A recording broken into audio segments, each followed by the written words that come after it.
Hi, we're coming to you early this week, apparently, and I would like my stream manager on screen right now to explain.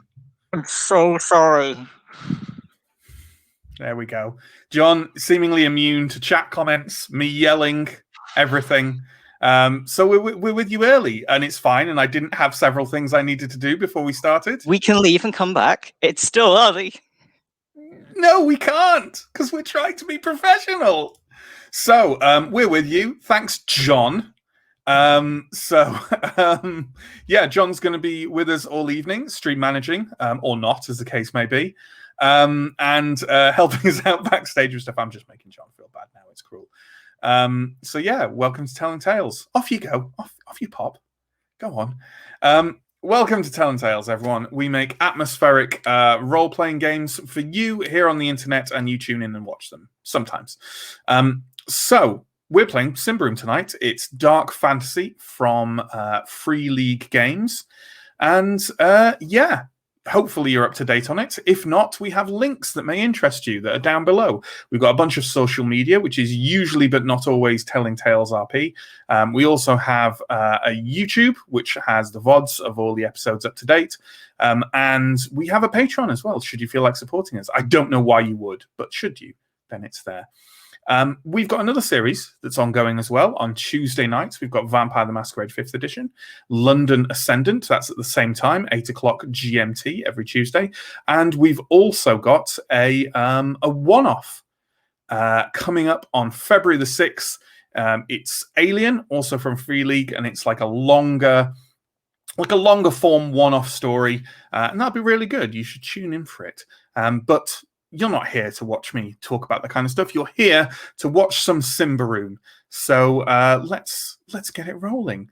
The first person we're going to introduce, who's going to both introduce their character and go through the events of last time as our party roams the area of the Tomb of Dying Dreams in an attempt to, their objectives are kind of unclear at this point. Search for the missing Ordo Magica expedition, prevent the use of the horrific copper crown, and just generally kind of sort stuff out. It's Chris, who plays Theo. He's a veteran soldier, sometimes mercenary, sometimes gate guard, and always curmudgeonly. How are you, Chris? Hello, everyone. I'm doing okay. Recovered from our shock introduction, but otherwise in one piece. Good. So why don't you update us on where we picked up last week? So we had decided at the end of 2 weeks ago session to go and investigate the sinkhole, which seemed to be the least deadly of the options available. And we had been asked to attend by a spider goddess older than time itself. So we marched our way through the forest, making our way to this sinkhole, discovered it. It did appear very ramshackle, seemed quite recent, and very sudden collapse of earth. No kind of ancient pillars or stairwells or anything like that. So I spent some time making a little rope ladder down, which we proceeded to not use for our entire time in the hole. Because there was a switchback kind of a little bit way around. Noticeably absent, that springs to mind, was any of the death tubes, the death, the blight on the land was not blighted land. Yeah, it was not apparent near there. Nor could we find the trace of any of the Ordo Magica survivors or many of the goblins. But we made our way down the switchback and we're about to bottom out when we discovered a hole full of cobwebs and web-wrapped corpses of what seemed to be goblins, and proceeded to come across the spider goddess older than time itself. Yeah, just a normal, everyday spider goddess that you get. So the next one of our players is Sam, who plays Ascarai, our changeling scout, and let's bring him on and he can tell us about what happened next in this encounter with Zanatha, the white spider. We basically started hearing the old spider Zanatha voice in Ascarai's head again, saying she was inside this cave, not to worry, we totally wouldn't be eaten or murdered, and that we can trust her, more or less. So probably foolishly, but we went in anyway. And it quickly became clear that these things hanging from the ceiling in the cobwebs were some Ordo Magica people, some goblins, just a whole bunch of dead people. And then we started talking to Zanatha, and basically what she told us was that she needed this vial water, which was some kind of ancient thing that had been taken from her or taken from her Aroke, and it was in this tomb that we'd come to investigate, but there was some kind of barrier to prevent creatures like her from entering and getting it. So she needed our help to go in, remove these barriers in whatever way we could, and we'd be free to basically plunder the rest of the tomb as long as we leave the vile waters alone. But of course, it wasn't quite that simple, because there's also a couple of kind of adversaries to her that are here. One being Fangaffa, who's the Thorn Queen, who we haven't really come across yet, but just sounds very dangerous. We were warned to basically run if we encountered her. And then this other creature that even Zanatha wasn't really 100% sure about, which was leaving these trails of death everywhere. And also kind of warned about there might be whoever had the crown or someone related to them might also be back, possibly looking to get more things from the tomb. So there was a lot of bad stuff. She quickly, she explained kind of the layout, that there's two parts inside the tomb. There's one to the left that reaches a gate that is kind of the barrier to her. The one to the right leads through the Thorn Queen's chamber. And that there's also another way through the sinkhole to get to the tomb. And basically left it up to us to decide which route we would choose. And then finally offered some help against this death. I don't even know what it is. Whatever the creature is that leaves this kind of path of death and decay through the forest, in the form of her kiss, which turned out to be her just kind of biting us on the neck. And somehow we all agreed to that. And I will confess to a certain degree of surprise about how easily you all agreed to it. But, you know. Yeah, well, whatever it takes to not be killed by some weird death creature was, I guess, the motivation. Absolutely. That was more or less. We decided to take the left path from within the tomb, and that was more or less the conclusion of our meeting with Zanatha. Yeah, and then we'll bring on our third player, Elle, who plays Ephanea, our barbarian slicer and dicer, to cover what happened next, i.e. some fascinating travel time. Yeah, I mean, there isn't particularly very much to cover here, if I'm honest. So we left Zanatha's cave, had a little route around the bottom of the pit. Didn't find anything particularly helpful. We found it's like some bones and bits of goblin, basically further confirming that the sneaky trickster goblins tribe, most of them died here. Made our way back to camp, had a bit of a word with our two PTSD Ordo Magica people, and then just kind of set off towards the tomb, to be honest. We decided, as probably already covered, we decided to go in basically through the front entrance, and then take the creepy cave entrance once we've kind of scouted out The tomb. Yeah, Boom. kind of Travel time going- recapped. travel time recap. So let's bring on our final player, Mike, who plays Anton, resident priest, loyal herald of Prios, and sometime healer and support guy. What happened next, Mike? So we took our first steps into the Tomb of Dying Dreams. I think it's called, and we found some unpleasant stuff almost immediately. A recent corpse and an old corpse and some old armor, and found some interesting notes from those things. And at that point, we had the choice of going left or right. Right, possibly to Fangatha, and left to the gate. And we made the decision to go left. And there was some sort of spookiness happening from the entranceway to the right. But we then sort of found ourselves in a big room with a couple of big mosaic motifs on the wall and a big sort of slash in the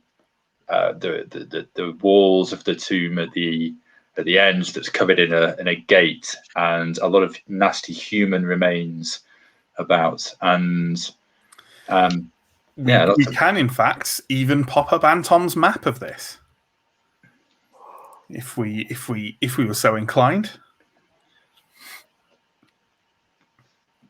We're not. Maybe we're not. Evidently. Okay. There we go. So that is the Tomb of Dying Dreams so far. So as Mike said, the party is currently in this room to the north, I suppose to the northwest. Human remains, mosaics, and a gate. What could be nicer? So there we go. Let's move on. So I believe where we left it off last week is that we had seen that the design of one of these mosaics was some kind of like ancient king-like figure hoisting a road figure aloft with a spear and about to toss them into a large well, while some odd toad-like creature ran towards them, and there was some kind of writing on it and things like that. But what are we doing now in this room?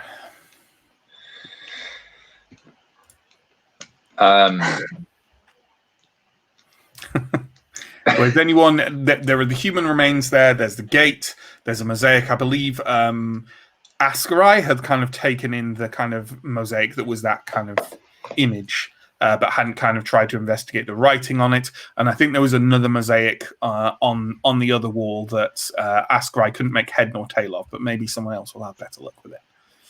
I'll tell you what I'd like to do first of all, because I forgot to do it in the last session, and before we get into the atmospheric roleplay stuff, I want to heal a little bit because I'm still carrying some points of toughness. Sure. Now might be a good time to do that. So while other people deal with the other stuff in here. Yeah. So I'll absolutely go for it. Give us your Medicus roll. Hey, I make it. I needed 13 and I rolled 7. And that's a D4 heal, isn't it? And I heal 4. Perfect. Hey! So I'm down to 0. Excellent. So let's up to. Yeah. So let's just see, in the circumstances here in this darkened tomb, I'd say that's just like uncovering some bandages and going, oh yeah, that's fine. I don't know what the problem was when I got bitten by that thing before or whatever. Anton, you what was did you get the translation of from your man's book, the translation of the thing on the door lintel? Something about bending a knee before Prios or something. Yeah. So when the steadfast at the gate of the king signs a prayer for salvation and bends his knee in adoration, the illumined path is opened to tear-filled pleasure and joy. Have you considered maybe offering a prayer while kneeling in front of the gate if we can clear some of the many corpses away for you? I can always seek an opportunity to pray to my Lord. Okay. Can I would like to try and how bad is the destruction in front of the gates? Like you mentioned, people are mostly there in small component parts. Oh, you're muted. You're on mute, Matt. There we go. Yeah, so I think there's a roll that can be made. I can't remember if we made it last time, though. Did we make a roll last time about... I didn't roll Medicus on these guys. Okay. I think maybe Anton did, but didn't do it successfully. So why don't you give me a vigilant roll, please? Bad. Wanted a 9 and got an 11. Okay. Yeah, you really can't tell, but you can tell enough to know it's a mess. And just to kind of clear a zone for Anton there, is it like wading through a swamp of body parts, or is it just is it just reasonably chunky? It's reasonably chunky, but you kind of because you fail that roll, you can't really tell how many people it used to be. Yeah. But definitely more than one. Can we do a check for like kind of obvious or less obvious booby traps as well, just in case like there is some sort of horrible death machine above the... I think that's fine. I think is anyone investigating the gate in general, or are we more specifically very much looking for traps? I will look for traps. Think I would be looking to investigate the gate, because my thought is that we want to be proceeding forwards through that gate. So I'm going to have a look and see if there's any sort of like anything. Any sort of anything. Sure, and I think there's room for both of you to do that. The gate is quite is very tall, but is quite narrow. And I think, as I've said, is kind of bronze and old verdigris bronze and copper with kind of, and it's not one. You can see through it to the passageway beyond, although not far because you're not in there with torches. Yeah. Okay. Well, let's have. Didn't I say we brought torches? You definitely came in here with torches, otherwise you can't see. Yeah. So I think Anton is carrying the torch. I believe we said, because Anton is the only one who doesn't fight with a two-handed weapon. So well, F&A, why don't we have F&A have a look at this the gate first, and you can roll against either vigilant or cunning. It's up to you. So I'm gonna have a quick look, and I believe my cunning is only like a 7. So yes, I am going to go my vigilant, which is a 10. Not by much, but yes, we will go vigilant and do some dice rolling. While F&A makes that roll, Anton can also go ahead and make a vigilant test at -5. -5, blimey. Okay, so I need an 8. Okay, I needed a 10, rolled a 6. Nice. How are you doing, Anton? Not good. I rolled 18. Okay, that's fine. Lucky you didn't roll 20, while looking for a booby trap. Anton, you're kind of searching around this gate, and you can't see any obvious points where horrible things would come out of the wall or whatever. Ephanea, you're kind of looking around this gate, and the main things you notice is that there's writing kind of along there's sort of plaques placed up the sides of the gate and like over near the top of it where it starts to meet the ceiling, and you can't the writing on it, you have no idea what that writing is, but it looks pretty similar to your unlearned eyes to the writing on the lintel of the main door of the tomb. One thing that immediately occurs to you, though, is that all the plaques up the sides of the gate are encrusted with dust and dirt and just the matter that builds up over centuries while this place has been empty of life. The top one, though, with the writing along it, looks clear. Recently clear. So I'm gonna bring this to the attention of anyone who isn't immediately, engrossed in doing something else. Did we have anyone that could read the writing? I can't remember. No No, we didn't. one can read the writing for sure.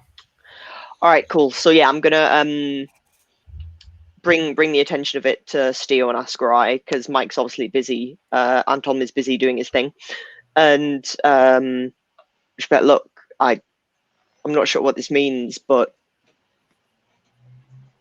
the top plaque here on the gates, it's fresh. It's the rest of it's rusty. It's unused. It's old. But this bit, it's clean. What could it be? A trap recently activated? I don't know. Well, it seems a good guess considering the bodies in the room. I don't know about you guys, but I hate the concept of a tomb that's been undisturbed for 1,000 years still having working traps in it. Yeah. I agree. I am. It's easy to fight something when it's in front of you, not so much when it's hidden. Yeah, and what happened to the rest of these guys? I'm going to turn my attention to the other mosaic, because I think only Ascarai had a chance to roll on that last session. I agree. I think that's the case. If you're taking a look at the other mosaic, then go ahead and give me a vigilant test. Need beneath a 9. 4, delightful. Nice. Yeah, you recognize it as a fairly well-drawn map of just the area. It marks out the course of the River Malgamore, although it looks a little different, but recognizable. You also see a scattering of different other buildings kind of indicated by symbols on there. You also see various symbols, what look like maybe fields and maybe it's like small patches of woodland and the like. Rather notably, it's not all covered by forest. Oh, check this. This is a map before the forest. Oh, that's nuts. Ascarai, can you, Anton, give me the torch. Can you try and record as much of this as you can in that notebook of yours? I'll give you light. Yeah, Steo, take the torch, and I'll make some sketches and scribble things down. And I think also, like, at this point, I might sort of get out the notes that we found on one of the corpses in the first chamber, and sort of compare some things to there, and scratch my head a little, and sort of repeat some of the notes a little bit more. The advice here of signing a prayer for salvation. I don't think that we're signing a prayer for any god. I think it's this king, this Hurrian Lo Apak. I think that we're bowing to the king to be granted permission through this gate. That's my interpretation of this. It did say it was the gate of the king, or something along those lines, didn't it? Yeah. So when the steadfast at the gate of the king signs a prayer for salvation and bends his knee in adoration, the illumined path is open to tearful pleasure and joy. And Steo, I'm nervous about praying or signing to the wrong being, the wrong deity in front of all of these corpses. Are these the corpses of people who got this wrong? I think they might be corpses of people who tried to force the gate. But do you want to take a look at some of these poor wretches and see if you can figure out what they were doing?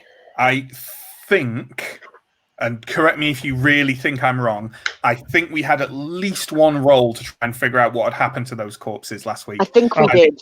It can only be done by people with Medicus. So if Steo didn't try it, Anton did and failed. So I think that Anton's already tried that. So So Okay, we'll that's do fair. so again. Well, in the absence of, I don't know, lads. I've already kissed a spider goddess, more ancient than time. I'm not averse to paying respects to a dead king.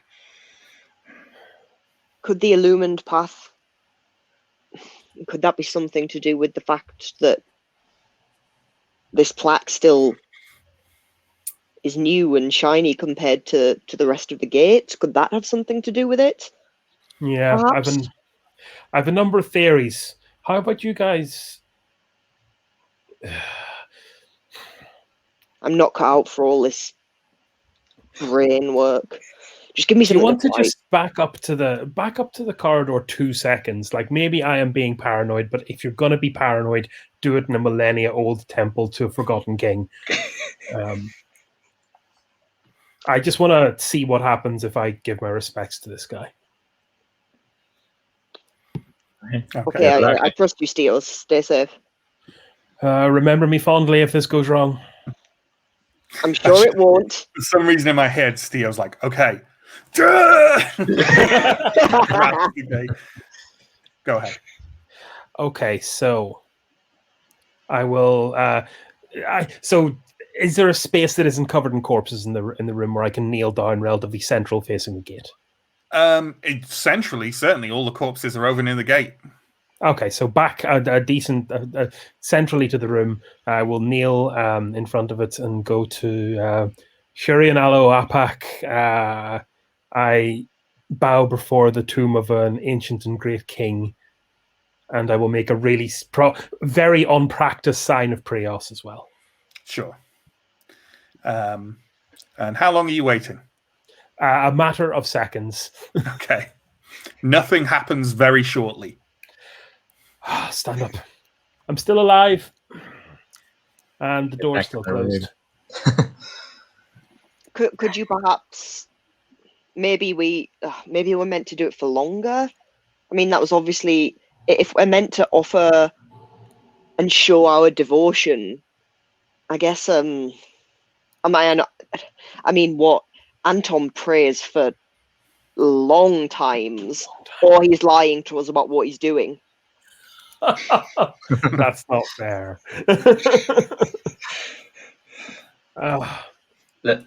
Let me have a go.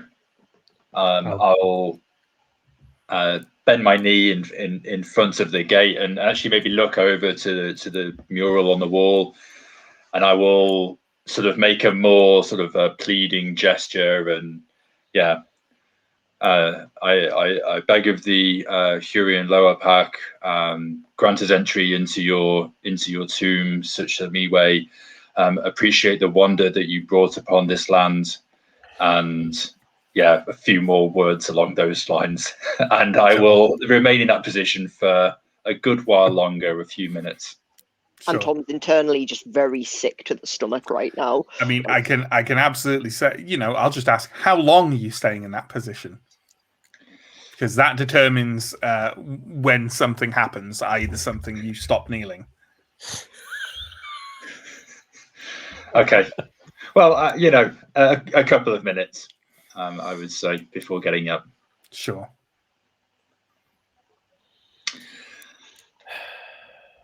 I'm guessing nothing happened. Guessing nothing happened. Indeed. Lads, I cannot emphasize how little I want to force this gate, because I have a funny feeling that's what happened to our multiply decapitated friends here. Anton, can I get can you read out these sodding instructions to me again? All I can remember is illuminate. That's all I remember. Like I say, I'm not... Does the whole party need to be joining in this symbol? I don't know. But when the steadfast at the gate of the king signs a prayer for salvation and bends his knee in adoration, the illumined path is opened to tear-filled pleasure and joy. So, steadfast. That seems to me, steadfast implies we have to be there for a while. because steadfast would prove loyalty, right? And clearly this king is all about his adoration and loyalty.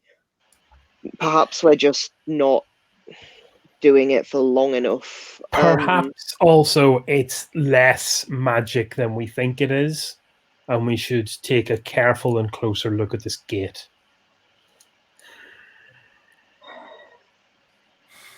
Sure. I mean, I've already. I'll probably just say I've had a look, Steel, and there's writing around it, the same that's above the entrance. I cannot read it, and nor can anyone here. the plaque at the top has been cleaned. And the plaque at the top is clean compared to the ones at the sides. They're just dusty and old. So there's something about that top plaque, but without being able to read it, I don't know what. Is there anything? If this was a normal gate, how would it be opened? Does it have a handle? Does it have a? It doesn't have anything. It doesn't have there is no visible mechanism to open it. I reckon it lifts up. That's great. Can we check the floor, like, just to see if it is, like, if there's like indentations in the floor, just to see if it is. I don't want to move it. Oh, no, it's not it I'm worried about. No, the gate seems to be attached primarily to the walls on either side. There is a gap underneath and a gap at the very top, but they're like, Mm-mm. And there's no evidence of any mechanism. I'm happy to make a roll, given that I haven't so far. On the gate. But what do you mean by evidence of a mechanism? There's no kind of. It's not like I can see cogs in the gaps. No. You can't see anything like that. It just looks like a regular gate would look, apart from you can't really tell how it opens. So there's no hinges. It's just like not visible, but the plaques and the kind of copper and bronze bulk at the sides are quite significant. So they could easily be hiding hinges. How tall is the gate in the room? The room and the gate are both about 7 feet tall. And the plaque is not that high. The plaque is in the ceiling? No, the plaque is part of the gate. Okay. So the plaques along the side are on like the frame that's pinning the gate to the wall, and the plaque at the top of the gate is literally on the gate.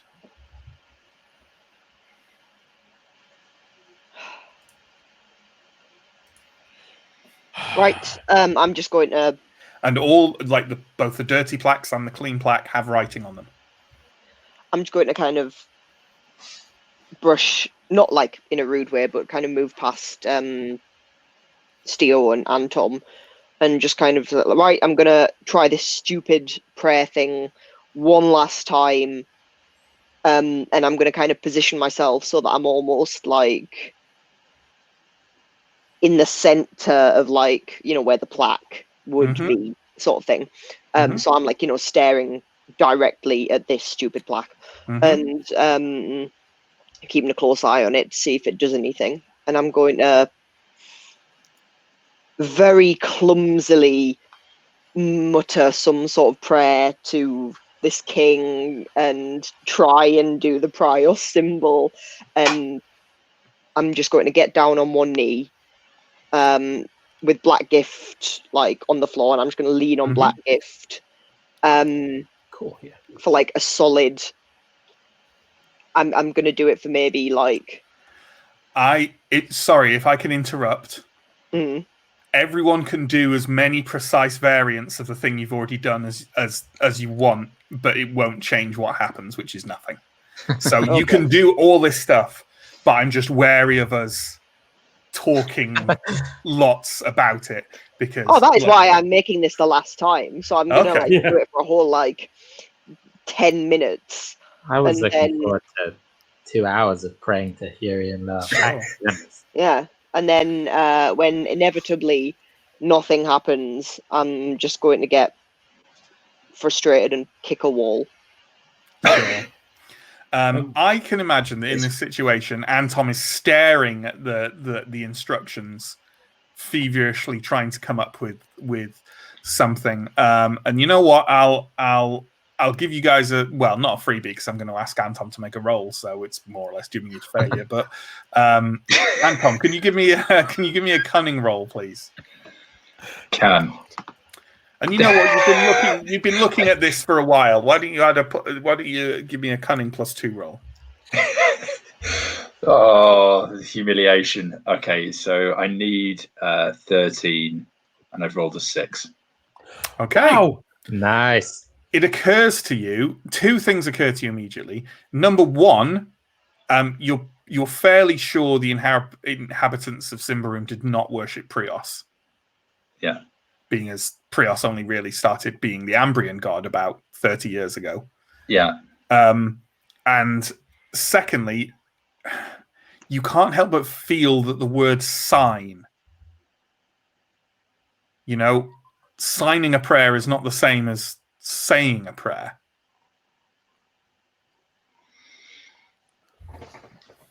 Okay. It seems an odd term to use if all you're meant to do is kind of, frustrate yourself. Is there any kind of sort of gesture or greeting or anything like that exists in this world that is there's no kind of universal Prios No. Okay. I mean, there might be. You certainly don't know them.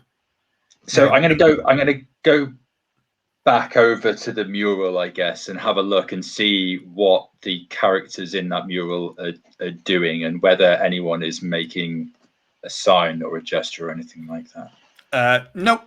One person has another person up on a spear. That's that's it.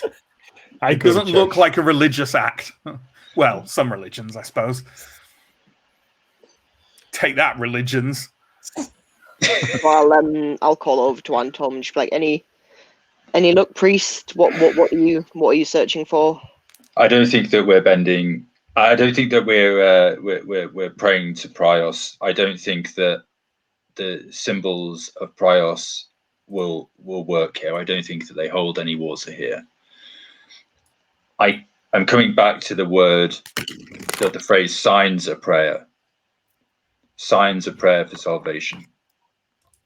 Could it mean, I don't know, sign like a signature? Could it possibly be something like that? I don't know how. Could the writing on it be people's names? I'm going to take a short amount of time to try and clear up the floor in front of the gate to see if there's anything obvious on the floor. No. Inscriptions or blood channels. No. There's everything is in the room. There's nothing extra in the room that you need to tidy things up to get to. Can we reach the plaque or not? You absolutely can reach the plaque. I am going to do something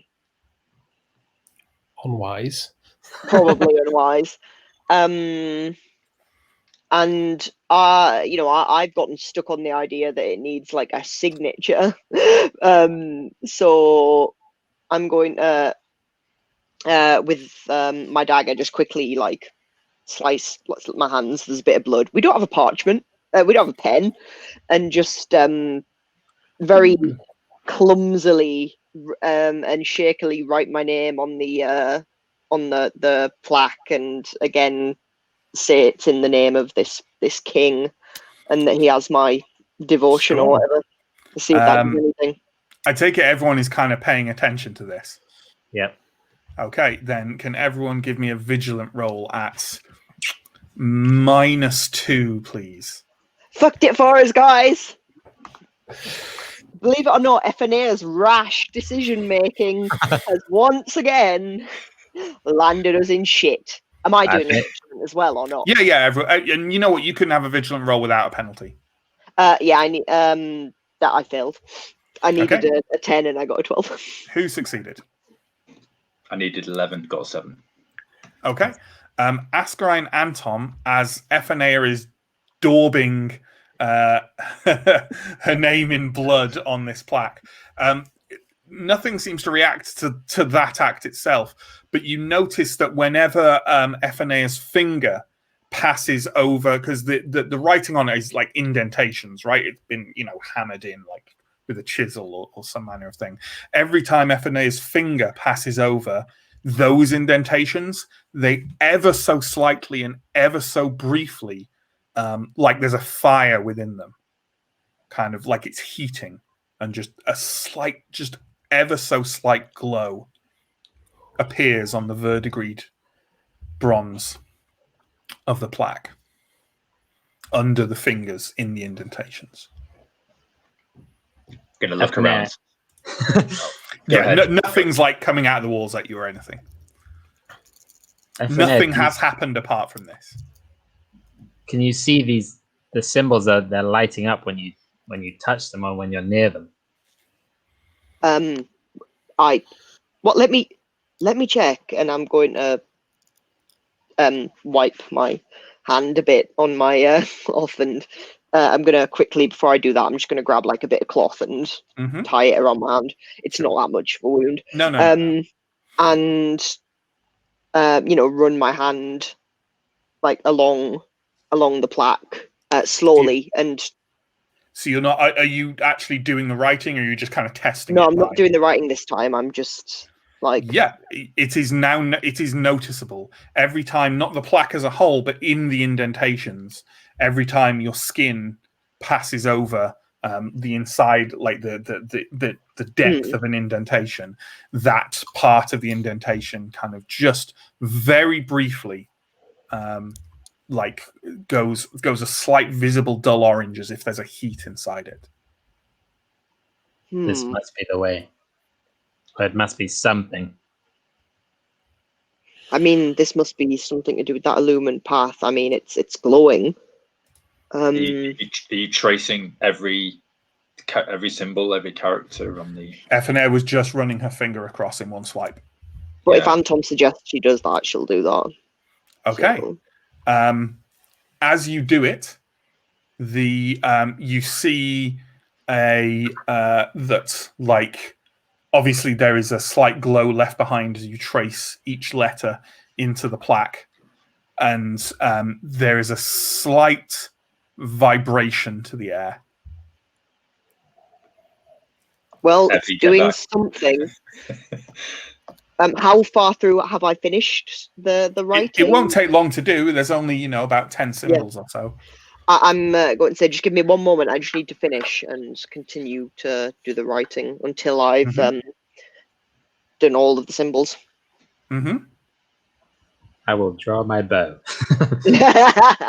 That's a great idea. How's my pole arm these days? Are you doing anything after you complete the symbols? Stepping back and bending the knee. So kind of kneeling down. Yeah. The gate opens, swings to one side. I'm going to kind of momentarily forget where I am and jump up somewhat later, just like, guys, I did a smart thing. I somehow solved this. I may as well be an Order of Magica member. Yes. But not being good at the brain work. Right. Careful. Quiet. Anton, can you take the torch again, please? The gate is it hasn't properly swung open. It's just tilted open on one side. I take it we're moving through in our kind of usual order. Weapons ready. Ephenea, as you push through it, it's quite hard to push open. Like it's kind of spring loaded, when you have to hold the door open to do it. And the others of you kind of as you pass through, you note the same thing. Like it has to be held in place. So you're just proceeding into the passageway and on down. If by held in place, you mean it's going to close behind us? Spring-loaded things do that sometimes. Do we want to try and ram it open, or assume we can open it from this side? Or there's no mechanisms on this side that seem to be openable? Nope. And the back, there's no inscriptions on the back of the door that match those in the front? No. Yes, then I think we should. Can we use some corpses to prop the door open? That's a good use for corpses. I mean, the corpses are pretty chunky, but they did have weapons. Or the corpses' weapons. Yeah. Yeah, there's one fairly long, sturdy sword you're pretty sure you could use to prop it open. Yeah, I'll rig that up and try Sure. and just make sure it doesn't close behind us. Okay, yeah. You kind of wedge that in place quite successfully. By the way, last time, I can't remember if I missed it or just mentioned it and we didn't cover it again, but among the scattered body parts on the floor was 1d10 shillings. So that is a find that can be taken if someone wants to roll that d10 and take them. I thought you were going to say, I can't remember if I mentioned this last time, but there was a note that gave specific instructions on how to open the gate that could have saved half an hour of time. Absolutely. The passageway you're in is, I mean, I'd say is very similar to the passageway you came down from that front room, the front chamber. In fact, I'd go so far as to say it's essentially identical in that it leads a similar distance or maybe a bit longer distance and then turns to the right-hand side, and ahead of you is a set of stairs leading upwards. Upwards? Mm-hmm. Okay. You've already come down. Between the first and the second chamber, there were steps leading down, and it looks to be at roughly the same kind of elevation. Does the ground look undisturbed? Are we the first to tread here for a millennia, or the ground does not look undisturbed, particularly no. In fact, that's a very good question. Do you want to have a proper look at the ground with the torch? Okay, go ahead and make me a vigilant roll. -1, because the light in here is not very good, so -1. Yes, I did it. I needed an 8 and I got a 5. Awesome. There are footsteps among the dust and debris on the floor. Someone's been along here recently, everyone. Are they human-looking footsteps? Yes. Okay, good. Well, I guess we know that at least Gorak came in here with his party. Yeah, but they were all left in literal pieces by the gate. Well, not some of them. Gorak escaped with the crown. Yeah. That is a good point. One set of footprints? You can't really tell in this light, in all honesty. Okay. I'll wager on that. We're already in up to our elbows here anyway. Let's go and see what's up these stairs. Okay. You come out into a chamber of a similar size as the rest of them. In fact, I'll give you the precise measurements. It is 10 meters by 1, 2, 3, 4, 5, 6, 7, 8. 10 meters by 16 meters, with the longer, with the higher amount being the width as opposed to, you know what I mean. Yeah. Well, you actually don't. As you emerge on it, it is deeper than it is narrow to your perception. I'm being awful at this. The wall you've come out of is 10 meters wide, and the chamber as you look at it is 16 meters deep. Yeah? Yeah. Got it. Good Lord, my brain. And in as far as the other features of this room, there is a passageway to your right on the right wall from where you're looking. There is a passageway on your left from where you're looking. And the entire chamber is full of sort of stone tables and plinths and kind of various sort of furnishing looking, but heavy carved furnishings. And scattered among them and on them are the remains of chests and urns, vases, the occasional like shiny metal link. It generally looks like a room that's been ransacked. And a room that's been ransacked, you can't tell how recently, but certainly more recently than the thousands of years this has been here. Because you can tell from the way, there's dust and debris has been swept off these as it seems plundering happened. There is also in more or less the center of the room, and you can't see obviously until you go over and investigate further, but there is some kind of body that looks to be in fairly recent condition and looks to be wearing Ordo Magica robes. And on the wall, kind of directly behind them, by the far end of the wall from when you came in, there is a large scorch mark on the wall. I would like to... I think I would be investigating to see if there was anything left unransacked, to be honest. Sure. Yeah. What about the others? There's no other entrances or exits to the room. There's the entrance that we just come out of, and then there's one on the left and one on the right. Yeah, correct. And the one on the right looks like most of the other passageways that you've been through here, and the one on the left is much wider and has like a large arched opening that seems to lead into a kind of wide corridor that's going left there. But any more details about those two exits, you're going to have to investigate them. So, Ephenea is having a look around for unpillaged goods.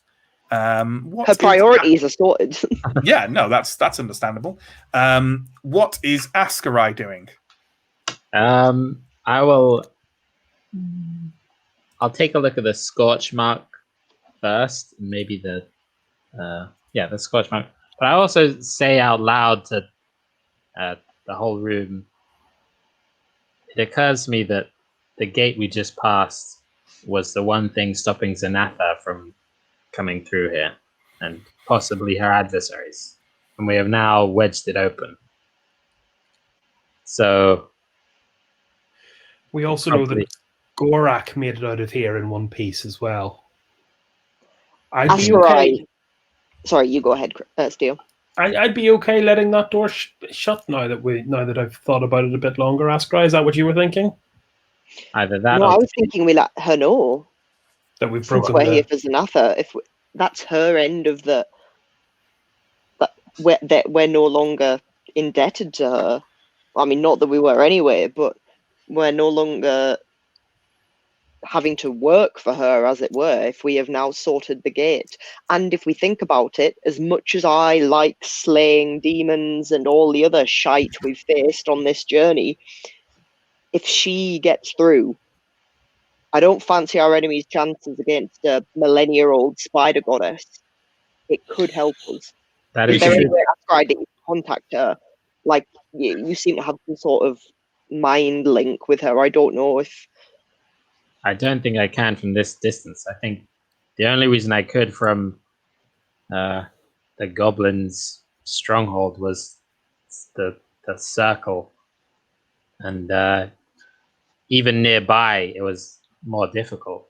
I think from here it would be probably impossible. But my concern really is that what else might follow us through that gate before we can get out. We can test it. We can go back to the previous chamber. Ephenea can stand in that chamber. We know that she's opened this gate before. She can do it again, and we can kick the sword, remain on the passageway side, this side, and try and just get out, escape ourselves. That is worth backtracking for. It's not very far, right? No. Sure. Yes, I'd be willing to test this out. Okay. In that case, before you could do anything more significant in this room, you proceed on back. And you know what? I won't go through the details because you've said exactly what you're going to do. Steo, Askarai, and Anton remain in the passageway. Ephenea steps outside. You close that gate. You guys presumably try and get out? Yeah. How are you going to try and get out? Push first. It swung inwards, so I'm going to assume you mean no. What are you on about? No one ever opens a push-pull door correctly the first time. It's true, especially not ones in horrible Forbidden Tombs. That is perfectly on brand for our party as well. Yeah, absolutely. Yeah. So you're kind of trying to pull open this gate. Ephenea, where are you stood?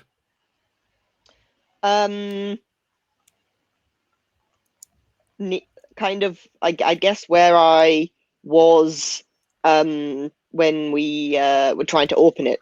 So in front of the gate. Oh no! Yeah. Oh, we've tried to do something smart and we fucked it. Thanks for killing me, guys. It's been a really good adventure. You think you're joking? God. Ephenea, can you roll? Oh God. Can you get you are literally stood where the body parts are, as on the other side they're trying to rattle and open the gate. I'm assuming at this point I can't retcon my answer and say no. You know what, Ephenea, all of you roll cunning, and if any of you make the roll, we can retcon this. Very foolish choice. Jesus H. Christ. I I succeeded. got a 20. I succeeded. Okay, that's fine. So, So his Steo, I think success balances out my 20, right? Yeah. We just needed one person to succeed on going, Ephenea, maybe stand back a bit. Yeah, that. Effie, could you just back off away from the pile of dismembered corpses? Yeah, I'll look around. I'll just kind of shout through. That is a very good idea, and literally get to like the entranceway. Yeah, that's fine. So you stand back. The moment you start rattling that gate in the frame, 4 huge curved blades slide out from razor thin gaps in the stone around the gate and literally kind of move to quarter whoever was stood in front of it. Thus meaning that Ephenea doesn't have to make 4 defense rolls at -5. Thanks for not letting me die, guys. Jesus. The gate remains unopenable. Correct. Okay, seeing this happen, I'm going to quite gingerly approach the gate and just, I'm glad you warned me. Now I know what happened to all these poor souls. Yeah, for people with Medicus, that would certainly produce what's on the floor. I'm going to open the door now, and I would highly recommend, gentlemen, that we keep it open and I never have to do this again. And I'll go through the rigmarole. As you kind of start it, do the thing. Anton, Irfon's is next to you, and you can hear him go. Just kind of hold his breath in. I didn't forget him. And yeah, it opens again. Exactly the same thing happens. It opens, and I'm assuming we are now wedging the gate open with the sword again. Yes, please. Now, if we could just never shut that door again. If anyone's interested, swords. Big swords. 4 of them out of the walls. Almost died. Oh, they saw them. They saw them? Oh, yeah, because the gate's just bars. Yeah, forgot about that. So, yeah, this is... I loved how this was basically, you're playing a video game, you figure out how to get past the trap, and then you're a little way past and you go, what would have happened if I'd... Yeah. Okay, yeah. This is basically like in Abe's Odyssey, where like you're going to rescue like a Mudokon, and you instead decide to pull the lever and let the meat grinder drop onto it. Yeah, That's this. Except in this game, rather than having an auto save, you had me. Yeah, thanks, man. Yeah, it's all right. Anton is going to say a short prayer to thank Prios for his benevolence, I think. Prios. Okay. Ephenea's going to in this little vignette, you are contemplate becoming religious. Sure. So let's write that scene off. You head back to the other. You're gonna. I'm assuming you're heading back to the other room. Ephenea is looking for plunder. Askarai is going to investigate the scorch mark on the wall. Steo, what are you doing? I'm going to take a look at our deceased Ordo Magica friend. And Anton. I think I'll maybe just investigate some of the vases and plinths, but not disturb them. It probably kinda won't have a touch them. closer Just look. have a closer look. Yeah. Have a closer look, sure. Well, Ephanea, Yes. the only things you find are some kind of old small golden links that look like they're maybe from a necklace or something. And you find one solitary silver coin of a design you don't recognize. But otherwise, the room appears to have been thoroughly plundered. Yeah, no, I will take those little bits and pieces because I'm sure they'll sell for something. Absolutely. Similarly, Anton, in looking like among the remains of this stuff, you don't find anything significant. Most of the old urns that are now shattered, or the bits of chest, they don't really have kind of like elaborate designs on them or anything. Like nothing of interest to a scholar or a lore master or anything like that. They just seem to have been storage, essentially. Ascarai. Yeah, you know what? This scorch mark on the wall. Go ahead and just give me a vigilant roll, and we'll see what you can make out about it. Okay. I need a 15. I get a 16. Oh, Sure. Rip. Yeah, you can't really tell anything significant. It's a large scorch mark. That's the limit of your awareness. Here be dragons. And as for Steo, you find so the Ordo Magica body on the floor. Let's start. You have Medicus. Let's start with a vigilant test for your evaluation. okay. Of the body. Once again, rolling against one of my dump stats, but here we go. I need a 9. I got a 1. Woo! Okay, so I think we'll move beyond the Medicus stuff for that. You literally recognize this woman. What? You thought you recognized the name before from the notebook. This is Magister Sania. It occurs to you now. You had to speak to her once when Marvello sent you on some kind of humdrum mission to check in on a burglary that had happened of an Ordo Magica member. This is Magister Sania. She appears to have died from many stab wounds from short swords. That's the. This is Sania. This is the expedition leader. On the floor next to the corpse is a knapsack, and I'm assuming you're going to take a look in it. Yeah. If it's not symbolic, I'm going to loot and scoot.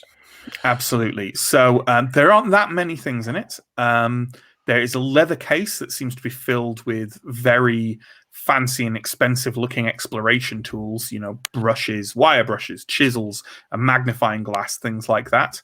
And there's also a rolled up paper that seems to describe the recipe for making something called purple sap. And then alongside it are 2 vials are full of a viscous purple liquid.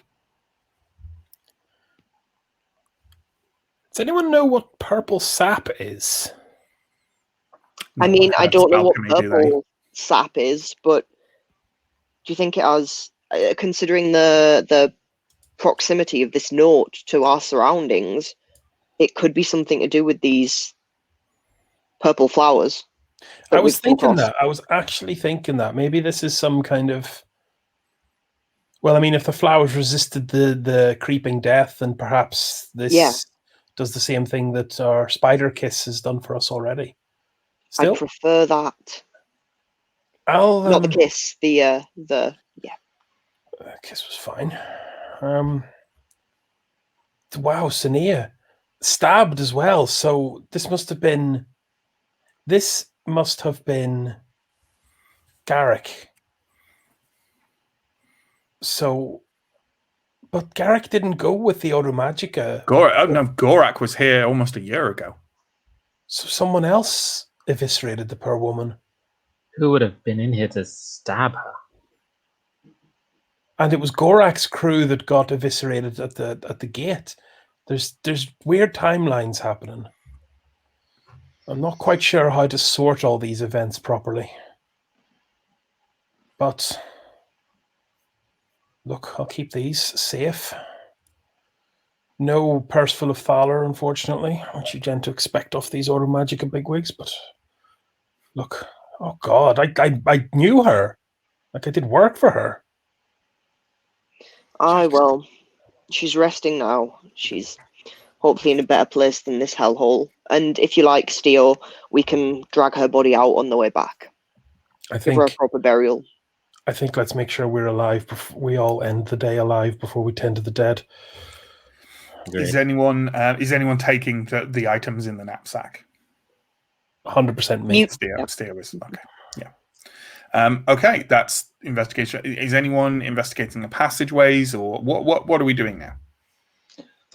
I'll consult my map and talk to the group. If we take the right-hand passage here, we are heading back in the direction of the way that we came in, the entranceway to the tomb. If we go left, we're maybe heading, we're heading further north. We're maybe heading deeper into the tomb.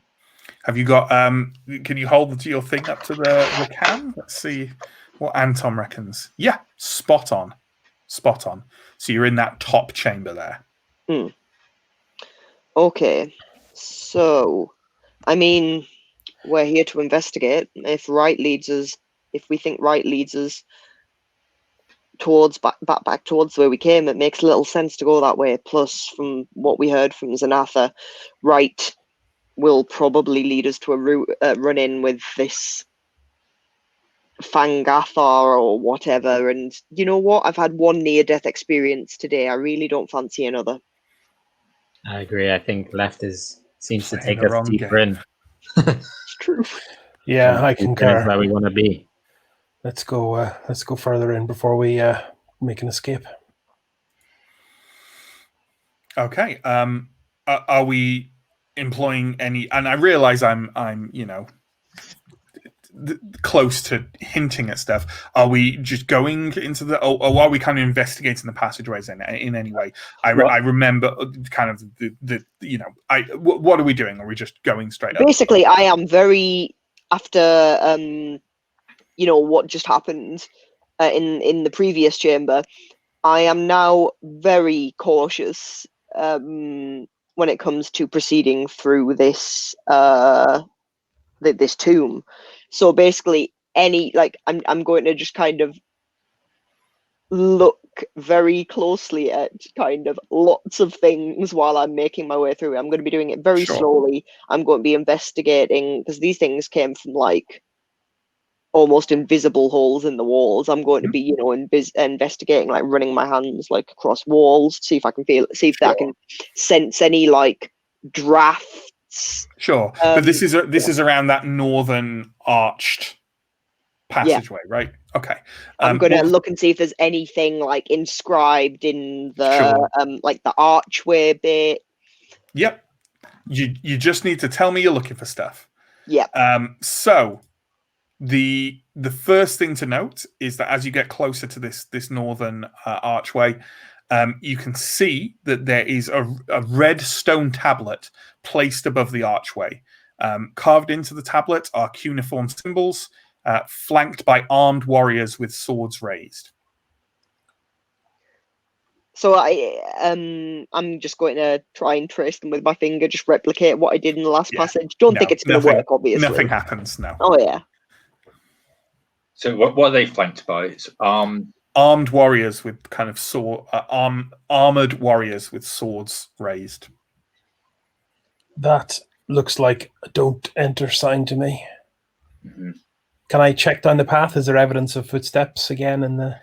You kind of all you can do. Are you not going into the passageway? Are you kind of leaning over with the torch and just trying? Yeah, to see? Yeah. That's a bit, being a bit overcautious. But from what you can tell, there are some disturbances in the dust and debris on the ground, but not as many as you've had up until this point. It looks like we're losing people at this point then, doesn't it, Steel?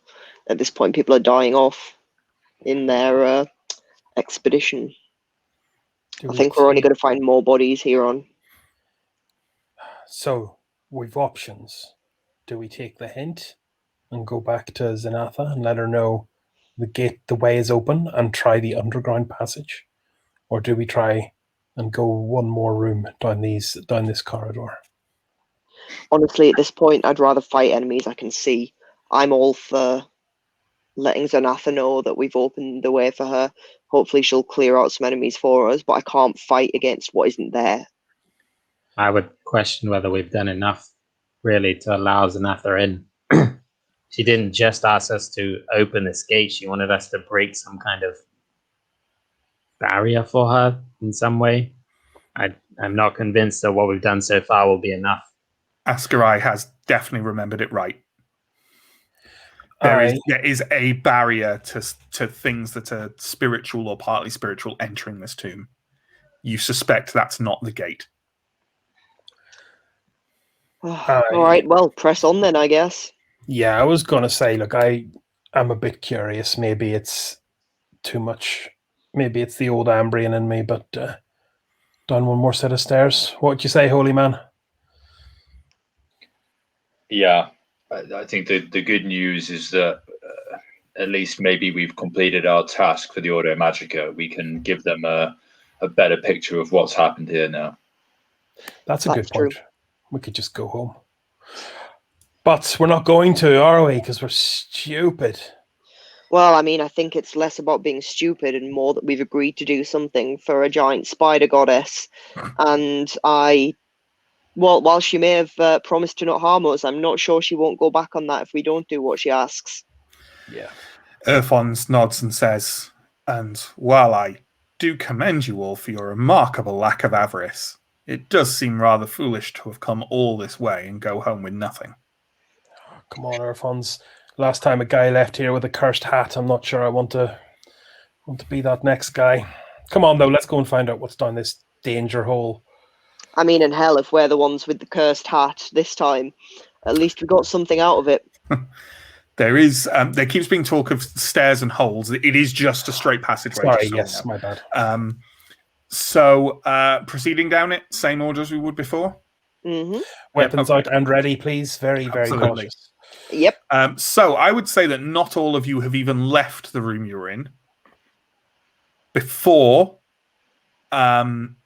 a noise occurs behind you down that other passageway off to the south.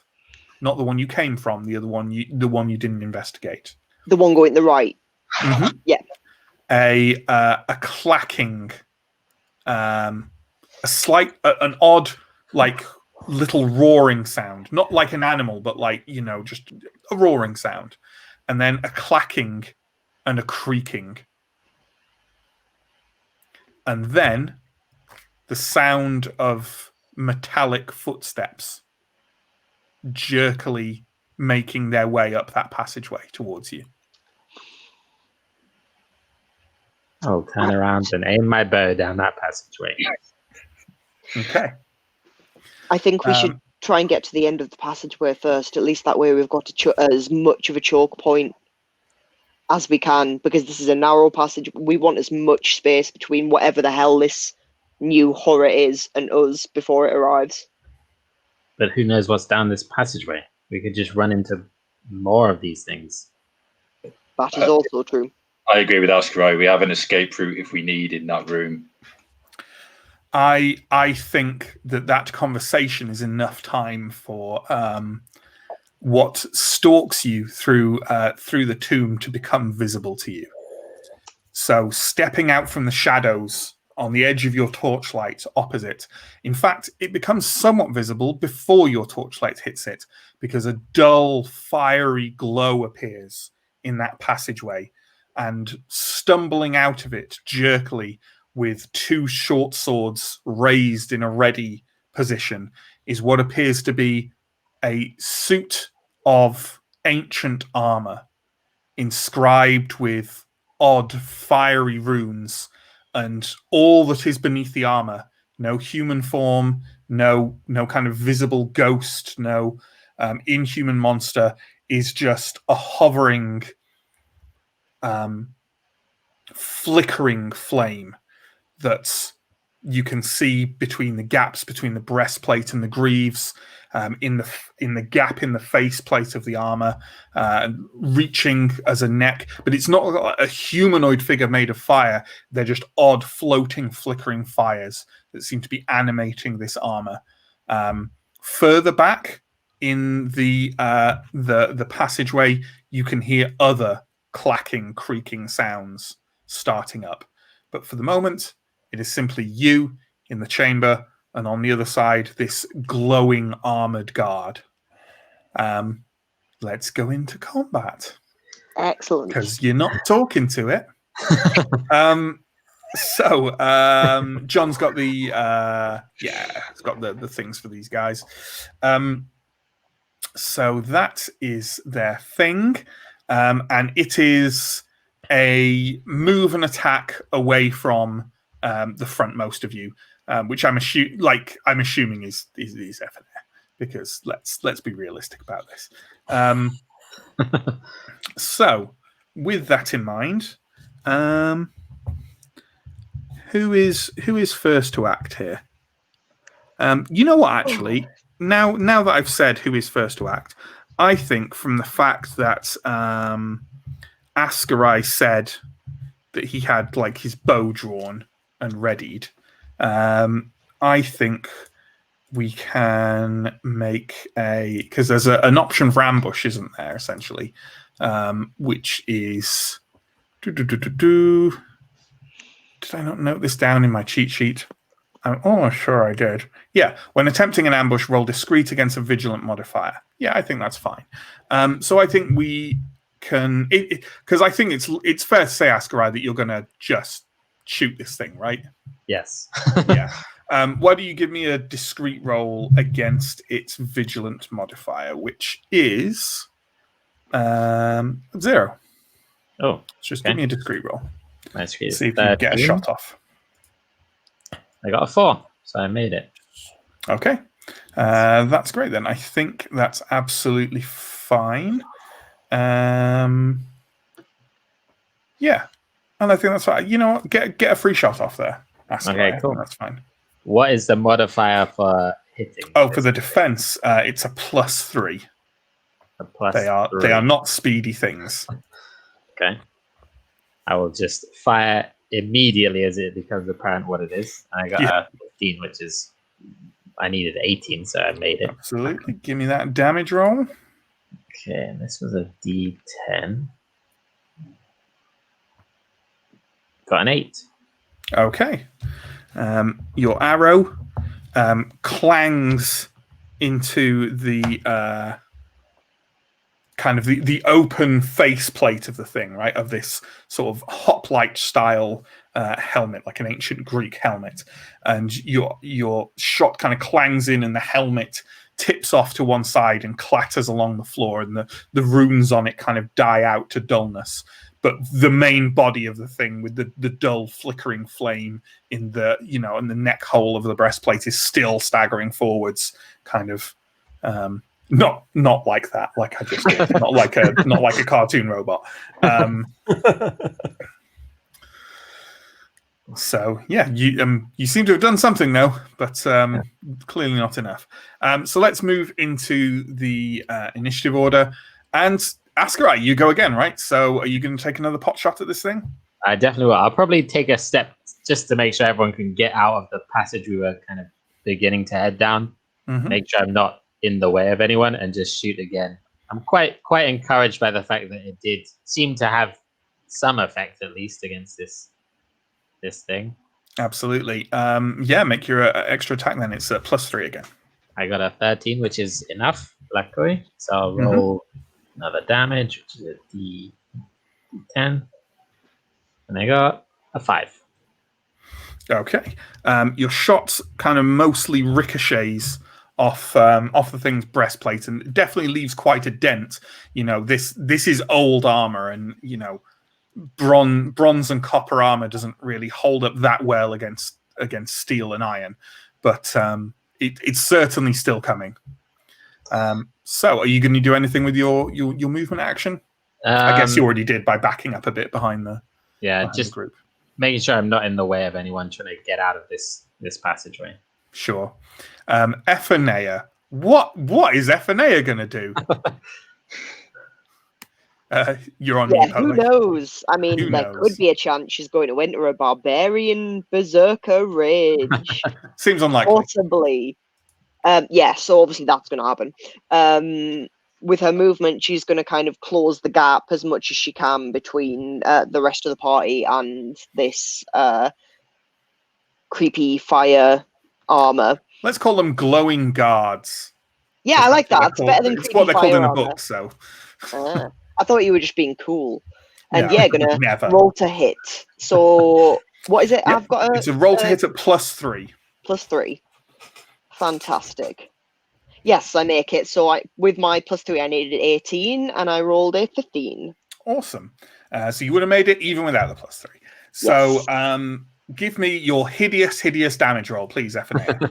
I'm assuming you're not. I'm assuming you're not activating, kind of using Black Gift's infernal flames. No, I'm not. I'm not at all. So I think it's D4, D6, D12 damage. So on my D4, I rolled a 1. My D6, I rolled a 5, and my D12, I rolled a 3. So disappointingly, it's only 9 damage. Only 9 damage, folks. That's terrible. I'm going to say that I'm still quite head up from my near-death sword experience. Sure. So, I just don't have it in me. Well, you run forwards towards the glowing guard, and with a great sweeping undercut of Black Gift, you shear straight through the bronze breastplate, which clatters to one side. The greaves and the gauntlets are still kind of hovering in the air, gripping the swords in a vague flailing motion. But it seems to have been whatever spiritual energy is holding this thing in place seems to be certainly sort of struggling to maintain its coherence in this physical realm.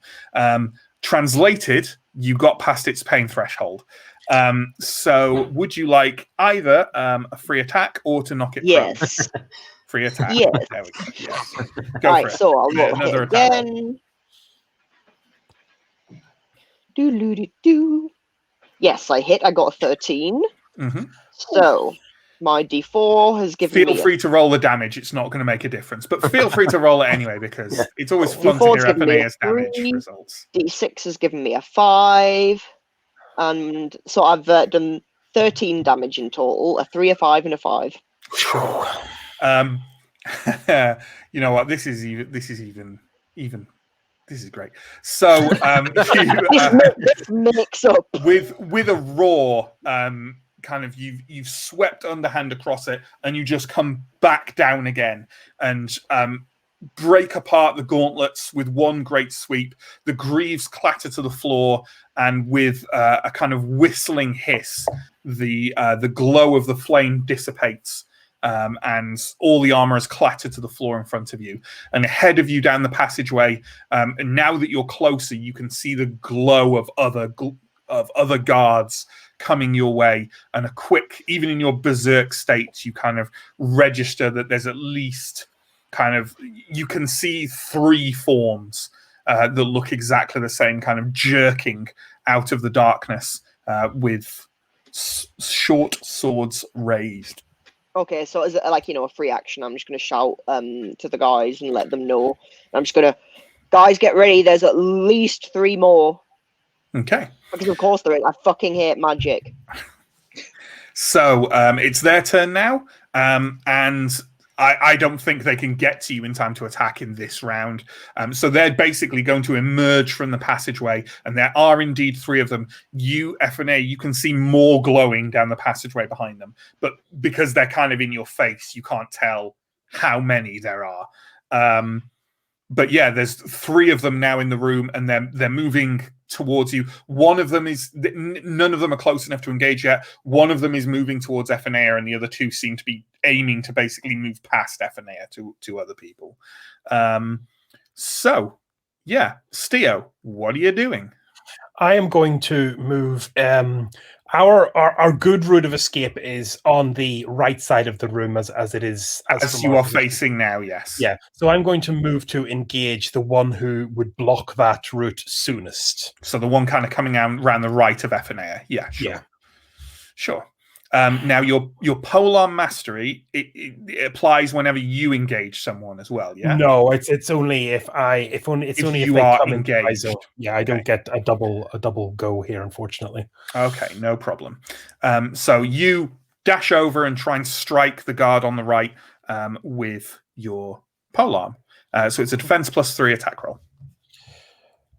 Defense plus. So my number. So sorry, yeah, you're accurate, Plus right? 3, Your yeah. name's accurate. Yeah, +3. Yeah. So I need less than 18. I roll an 11. Delightful. Excellent. Give me that damage roll.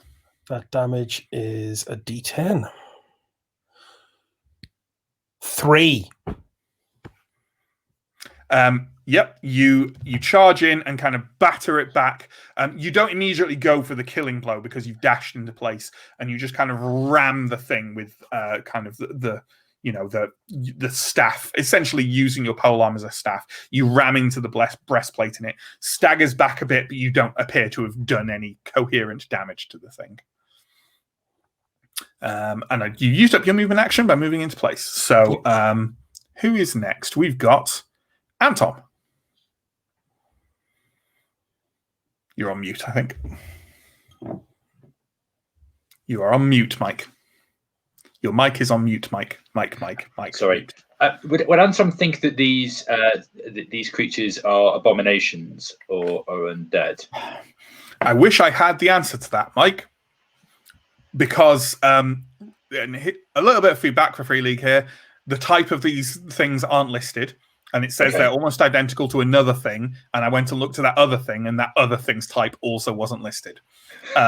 So I have made a judgment of my own. Yeah. You know what? Have Anton make a cunning roll. I think I kind of almost hinted at this before. So let me go check. I think you made a roll and failed it. Actually, in the very first chamber. With the scorched armor.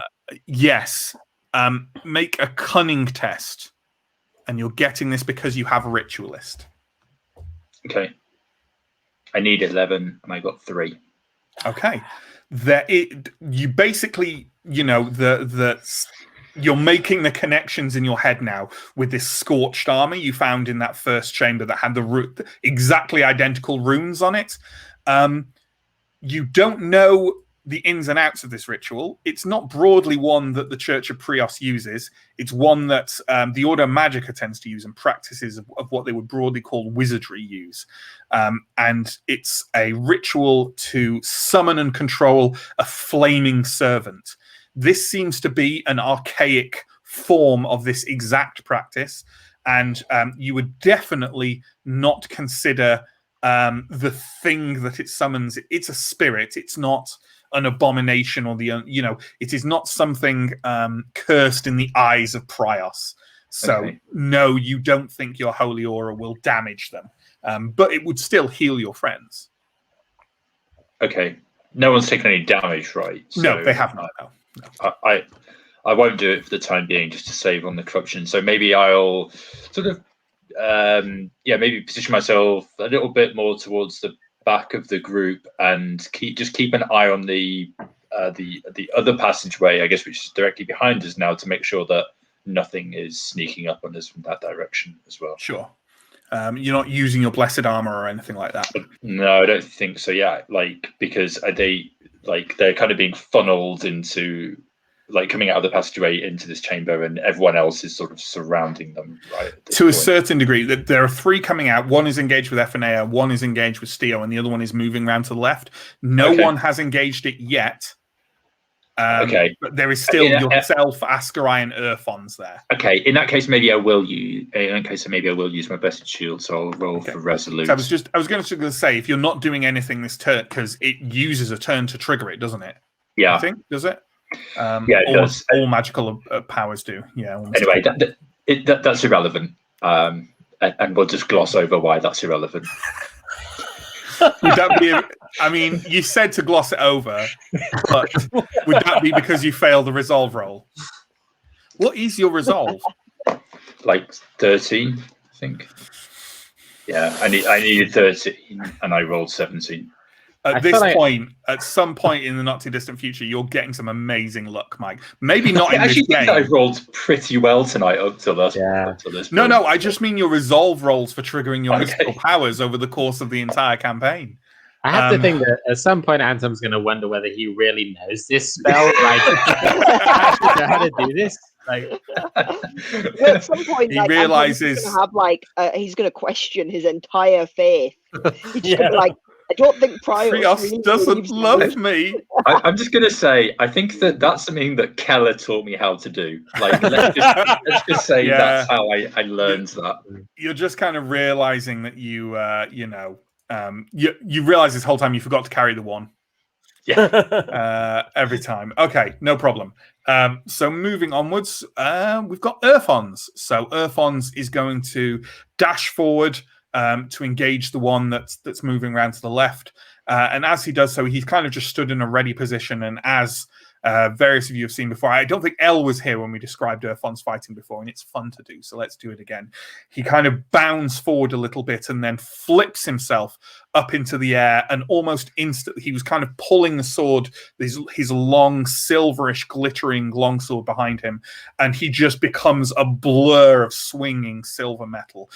You can kind of see his smaller form, because the sword is very big for him as a goblin, kind of spinning and flipping inside it as he drags this huge blade around him in great glittering arcs that slam into the glowing guard over and over again. No one hit is like a hugely powerful strike. He's only a goblin, but this repeated slashing and battering. And the thing is, he's not only taking damage, it also seems to be, you're fairly sure it's not really sentient, but if it was, you think it would probably feel like it's fallen into a windmill. So, Earthons is doing damage, and we'll leave that there. So, let's go back around to the beginning. Askarai, what are you going to do? I'm going to take a shot at the one fighting with Steo. Sure. If possible. I figure that FNA is probably going to... There's a frank assessment of the relative combat DPS of the three people fighting. Thanks. Gotta be so yeah, it's a +3 again. Okay. I don't know why I keep saying. They're all +3s. I got exactly 18, so thank God Nice. for the +3. A damage roll, please. D10. Got a 6. Okay.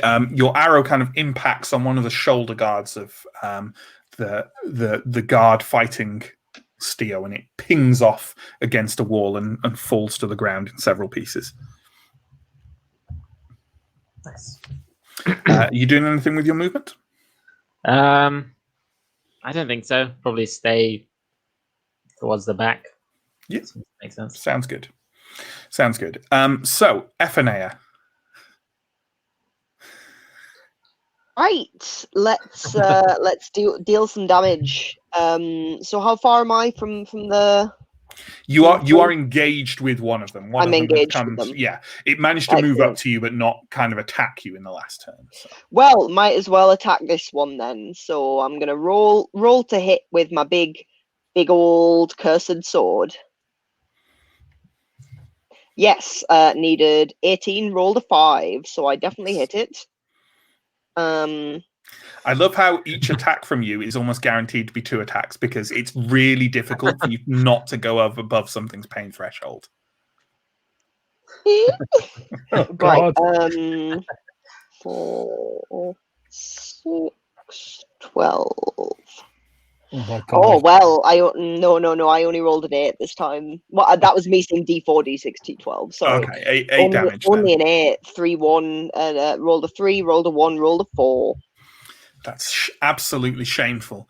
It So you swing out with Black Gift, and it's it never really glitters through the air because of the dull darkness of the blade.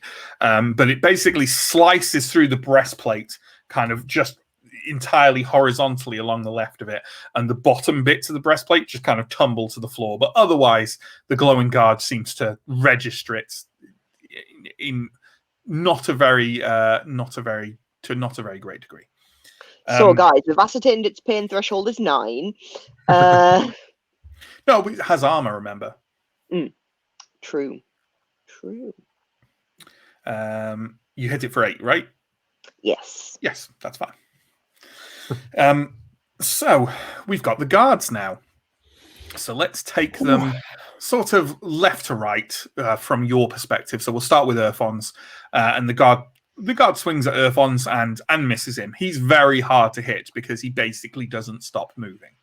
And then we'll move on to Ephanea. So Ephanea, can you give me a defense roll, please? Let me just double check. Yes, defense roll at -3, please. Oh, Okay, so since I've got my Berserker Rage on, my defense is 5, so -3 is 2. So I've got a lovely 2 defense there. Hey, 1 in 10.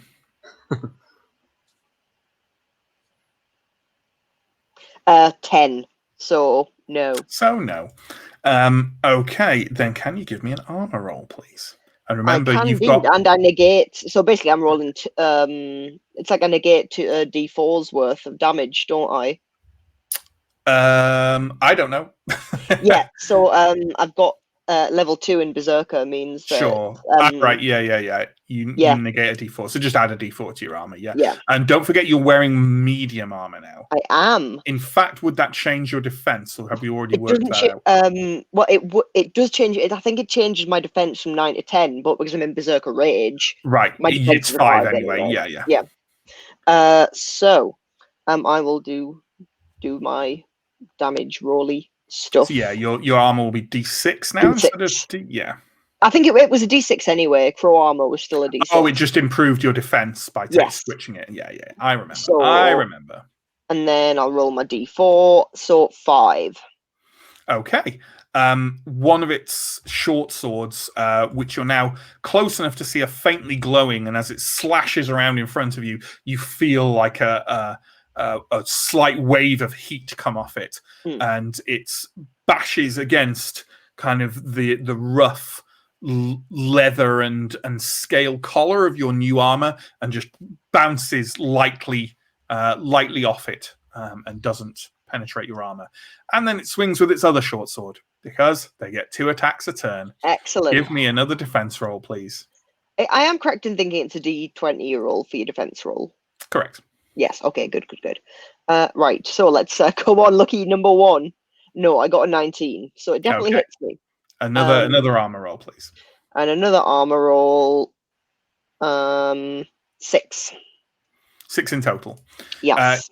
Yep. The other sword kind of clangs into the scale that now covers one of your sides, and again doesn't get through. So this new armor, I'm invincible. doing the job. Steo, defense Hello. roll at -3, please. 10, 9, 8, 7. 12. Okay, armor roll, please. I was just checking this prior, but I've already forgotten. It's a D8. 7. Okay, a very similar sort of, these ancient kind of bronze swords, they struggle against this modern armor that you've got, and you get the impression that you don't get the impression, you've seen what happens to bodies that get stabbed with them, and you are aware they're very dangerous, but you're also aware that your armor is really doing a number on them, because they're just not cut out for facing this steel shell you've encased yourself in. Not that you have, you're just wearing media armor. You know what I mean? Yeah. And another one, please. Thanks for rubbing it in, though. It's all right. No, again, 13, needed a 7. Give me that armor roll. It's a 5. Okay, again, slashes, deflects. So far, you appear to be Unscathed. coping with them all right. And now it's Theo's turn. So why don't you give me a attack roll at -3, please? Have absolutely at thee. Actually, I tell a lie. It's the guard's turn, isn't it? But you go ahead. You go ahead. It's fine. I don't think it'll change your turn. Okay. Sorry, the guards, the other new set of guards, but 11. So you said -3, yeah? -3, yeah. Yeah, I think it's No, sorry. Attack roll is at +3, not -3. Okay, I definitely still make it then. I needed, 15, 16, 17, 18. I got an 11. Cool. So I will take that D10 and hope. It's a Definitely 2. You're 2 for your damage. Yeah. Your halberd once again deflects. This time you did try and swing round with the sharp end, but it just clattered off one of the shoulder plates. So no dice. As you do so, you register another 3 guards stepping out of the passageway and moving into the room. 2 of them appear to be trying to walk round the left to get basically past Erfons and presumably onto Askarai and Anton, and the other one is stepping forward to engage Ephenea. So you've got 2 of them engaging you now. So, Anton. I'll probably move towards one of the ones that's attacking Anton, maybe one that's closer to me. Then they're certainly not at you yet, but you could definitely use a movement action to get to engage one of them. Yeah, one of the ones by do I get a strike if I get to? Yeah, you absolutely will. Yeah. Or do I roll my thing? I don't know. I never know. I'm kidding myself. I'm never going to make that roll ever. I don't know. It gives you a significant advantage if you make it. I wouldn't rule it out. I mean, I can't hit anything in combat anyway. So yeah, okay. Your choice is fail at this or fail at that. So I'll fail at the blessed shields because then at least I'm further away from being hit by anything. Sure. Yeah. Yeah. All right, here we go. Come on. Hey, I make it. I needed 13. Awesome. I rolled 12. Yeah. Okay, so the air around Anton starts to kind of vaguely the effect I think I said last time of like a sunspot or a sundog, kind of an odd glare in the air around Anton appears. And Anton, let's remember this time. Roll your D4 corruption, please. 3. Cool. So that takes your temporary corruption to 3, I think, because you don't. Yeah. And what's your corruption threshold? Just so we know. 7. Yeah. Easy. Nice. Easy. So, are you going to do anything with your movement action? Are you going to move to engage it? Yeah, I think probably so. Yeah. That would mean next turn it because it acts before you, so it can probably move to engage you on its own turn anyway. So, but it's up to you whether you want to move into the fray yet. Maybe I won't move into the fray just yet. I'll lie back. I am pretty fragile. Sure, absolutely. Okay, so Erfons is going to slash out again and deal. Oh, I've registered these all wrong. But that's fine. He's going to slash out again and batter away at the defenses of the glowing guard he's facing, which appears to be kind of on its last legs, essentially, kind of similar to how the other one looked when Ephenea had knocked various bits and pieces off it, but isn't quite out for the count yet. And then we go back around to the beginning. So, Askarai, the situation as it is, Erfons is, if we move like across the field from left to right, 2 of them are like moving around to try and come towards you and Anton. One of them is fighting Erfons and appears to be on its last legs. 2 of them are fighting Ephenea, one of which is fairly damaged, and one of them is fighting Steo and is mildly damaged. God, there's a lot of choices. Perhaps I'll. I was thinking about shooting the one fighting Erfons, but then Erfons is. I mean, I'll shoot the one fighting Erfons in an attempt to free up Erfons to help with the rest of them. Sure. So this is another. I need an 18 again. I got a 14. So I make it.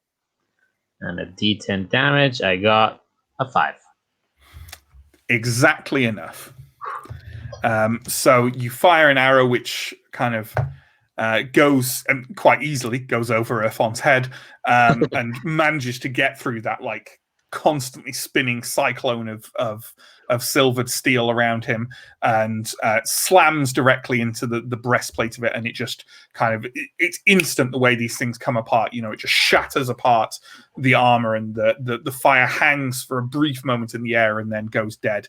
And with a clatter, the Erfons is free. Are you doing anything with your movement action? I don't think so. I'll stay where I am.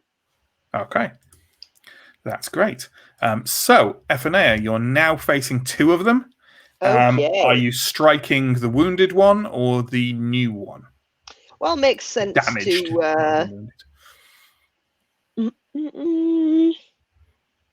Well, I think what I'm going to do is I'm going to take on the new one, because I figure that'll be able to do more damage to me when it attacks me, since the other one's pretty battered.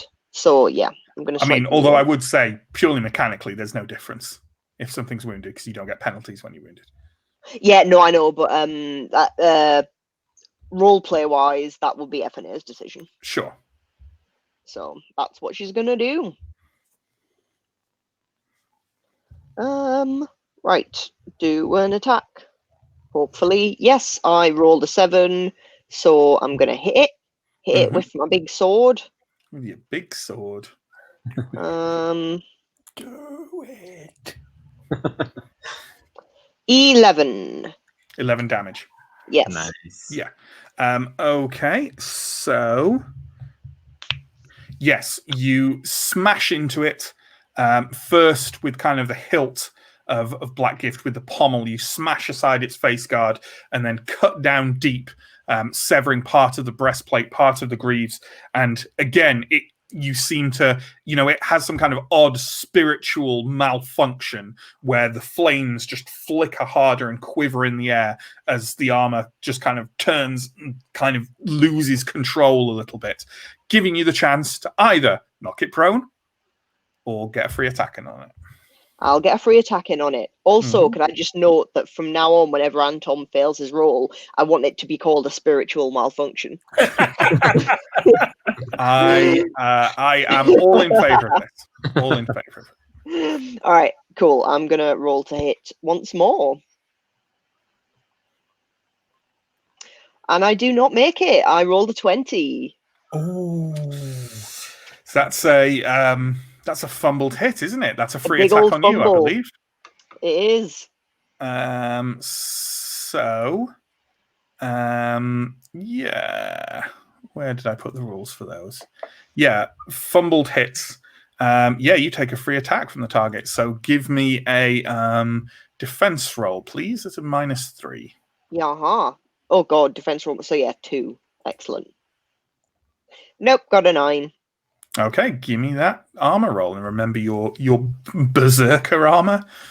Yeah, my berserker armor. Is you don't feel the pain, so the wound doesn't happen. Obviously. All right. Yeah, 7. 7. Nothing can touch me. Yeah, you kind of, as it staggers back, you lean in forwards to try and get an extra cut on it, and clearly it wasn't as damaged as you thought it was. It swings out with a short sword. It glances off kind of your torso, but still, even at the back of your fevered berserker brain, it registers. Maybe you were a little bit rash. Only a little. Only a little. So, time for the guards. So, first things first, one more glowing guard steps out of that passageway. And we've got... Let's do the ones that are unengaged first.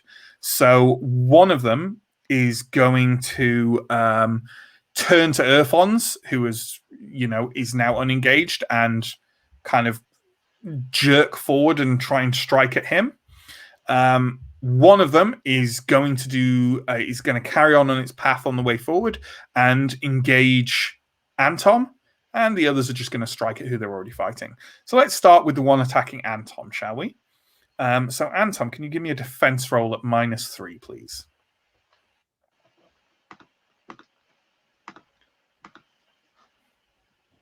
So I'm going to roll 6. I think I would need a 1 for this. If your defense is 6. Sorry, my defense is 5. I rolled a 6. Yes, so you need. So it's the same as Elle. You need a 2. Yeah.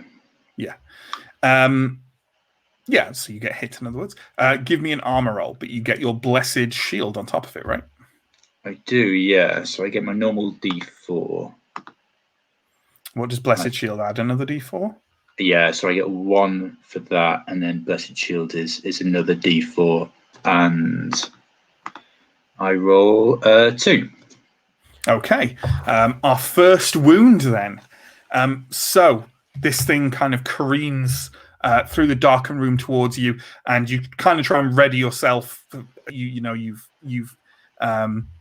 invoked the strength of Prios around you. You have your flail in one hand and the torch in the other, and you try and step back in time, but at the last minute, because they jerk forward, you think they have this kind of reliable pace, but at the last minute, it kind of lunges forward, and the flames kind of flush through the armor a bit higher, and it swipes out and slashes a deep wound across your arm for 3 toughness.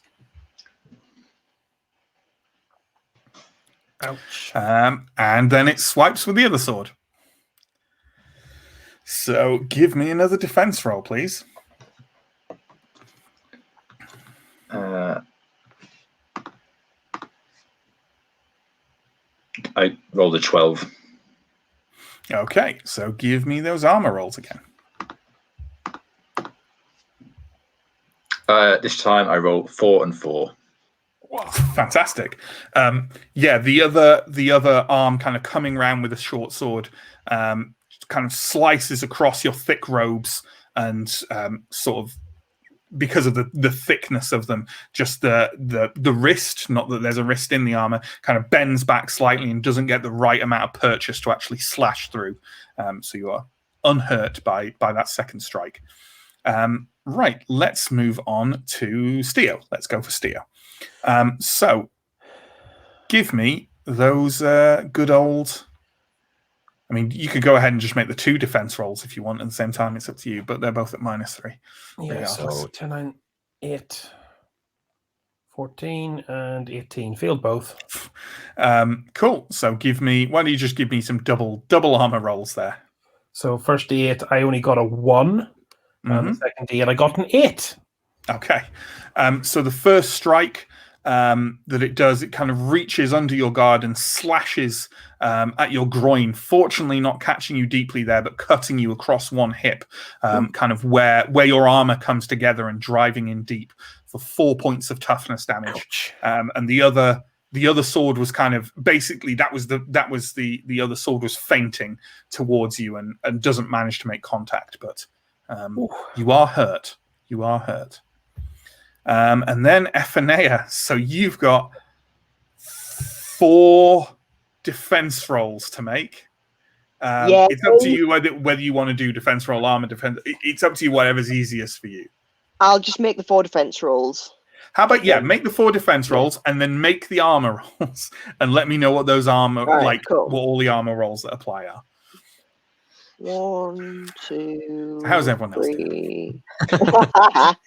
All right, so my defense rolls, none of them, and I got a 20 on one of them. That is a fumbled defense. That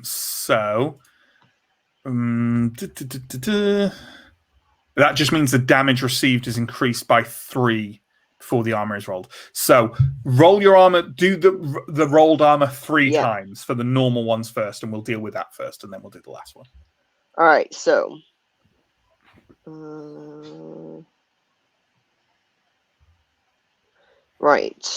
so this Berserker Adept is powerful stuff, I think. Oh yeah.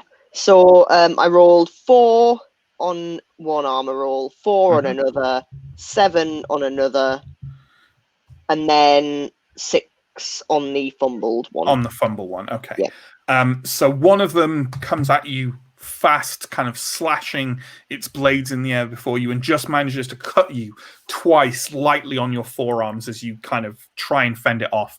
So you take 2 points of toughness from those first 2 attacks. The next one comes at you and slams one blade into kind of your scale coif around your collarbone, and it doesn't do any damage, but it knocks you just off balance in time for the next strike that comes in from above and leaves a deep gash kind of along one side of your head. It doesn't penetrate your skull, but you're definitely bleeding. You can feel kind of the warmth of your blood kind of start to drip down the side of one face, and that deals you another 2 damage. Got it. 2 toughness. So that's 4 toughness in total. Right. And I think that's all the guards' attacks. So, Steo. Okay, I am deeply upset that I have not yet had any of these guys stray close enough to me to activate the skill I've been saving up for like 15 weeks. But sure, I will attack the one who I have been going at so far. Okay. So that's attack at +3, sorry, not -3. Yeah, I make it. I needed a 15, 16. Yeah. I rolled a 13 and still made it. It's pretty good. Great. Damage is 5. Damage is 5. Okay, you make again. You make contact with it. You're finding you're having definitely more luck, kind of trying to batter at this thing with the haft of your polearm rather than trying to thrust at it in these relatively confined quarters. And you've definitely dented a few more bits of armor, but you don't think you've significantly damaged it. You are starting to struggle against this thing. So, Anton. I think I'm going to retreat, saying that like people are taking a bit of damage now. I think I'm going to retreat and maybe try and cast Holy Aura. Sure. Are you aware that if you retreat, it gets a free attack on you? No. If you disengage from it. Okay. No, I won't do that then. That seems like a terrible idea. Well, in that case, I might just try and attack it. I'll flail. Sure. Flail away. So yeah, it's your attack roll with a +3 on it. So I rolled a 1. Woo! There we go. That is a perfect hit. So it's a +D6 to your damage roll. I believe in you, So Anton. I rolled a 2. With a +D6. And a D6. I was going to say you just rolled 6. Okay, so that's 8 in total, right? Nice. Yeah. As it comes towards you, kind of obviously it's it cut you along something. I can't remember where it cut you. Did it cut your arm? It cut your arm, my right? arm, yeah. Yeah. And that's kind of your flailing arm, not in general, just the arm with which you hold and wield your flail. And you kind of take a step backwards, and as the pain registers, you kind of naturally pull your arm back away from it, and then the adrenaline rushes through you. Prios is a benevolent god of, he brings you warmth and light, but he also burns. And as the adrenaline rushes through, you give a great kind of battle cry, flail forward, and the helmet kind of knocks off and goes spinning along the floor. The thing is still there fighting you, but you've definitely hurt it. Is that the most successful thing Anton's ever done in a fight? Yeah, I think so. We now start to see Anton mutate into the berserker, flagellant, crazed inquisitor that he will It's just eventually all like the become. rage that's built up from us mocking his roles. Yeah. It'll eventually all just come out. We're not talking about Anton. We're talking about Mike. Mike. So Earthons is attacking the one that's now engaged with him, and is doing similarly than he did before. Earthons has a tactic, and it seems to work for him. He's dodging around, slamming his sword into this thing over and over again, knocking bits off it, and certainly seems to be doing all right. Like, who's nearest to him? Ephenea and Anton probably, and you can kind of register that he definitely has been hurt at least once. His arm is kind of like slick with blood after one of them got in a lucky hit on him, but he's doing well for himself. Background to the start. We've got time for another combat round. Ascarai. I think after the last shot, Ascarai is going to kind of turn towards Anton, thinking he might need some help, and then just sees him absolutely popping off against this thing, and is going to. I think I'll shoot at Steo's, the one fighting Steo. That's got to feel bad, Steo. That's got to feel rough. Anton's doing all right. I better help Steo. Oh my God. Cool. Yeah, go for it. Okay. So my attack roll, I got a 17, just enough. And the damage, a D10, I got a 4. Okay. I'm afraid the arrow pings off the armor and it kind of shatters against one stone wall. You doing anything with your movement? Don't think so. I'm okay. Okay. So, Ephenea, you are now facing two opponents. Are they both wounded? They are both wounded, one a little bit more than the other. There is also a completely unengaged glowing guard that's emerged from the darkness and hasn't yet kind of moved towards anyone. Well, clearly. Clearly. I will go for that one. No, I've learned my lesson. I'm going to go for the more wounded one this time around. Absolutely. Right, where has my dice roller gone? Let's find out. I just seem to be losing things left, right, and centre this evening. For those followers who don't know what I'm talking about, I've lost my character sheet. Fortunately, we had an earlier version, and they don't really change much in Symbaroum. You just gain new abilities, and we know what those are, so it's all fine. All right, so roll to hit. Nope, not even a little bit. Rolled 19. Oh dear.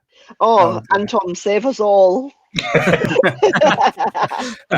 Ephenea, Black Gift betrays you, swings wide, and you don't manage to make contact with any of your foes.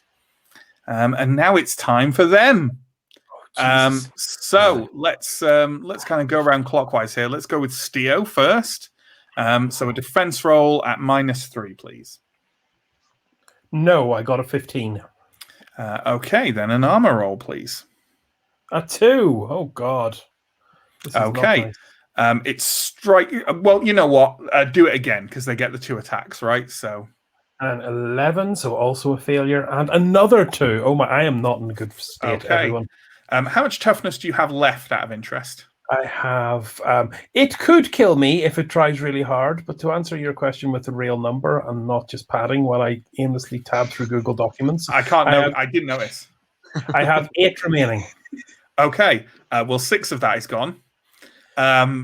So yeah, it leans forward into you under your guard and basically like stabs you twice in your sides. And the blows kind of, you feel the bronze scraping across ribs, and nothing vital is struck, but you're really starting to feel a sudden lightness of the head. You're losing blood now.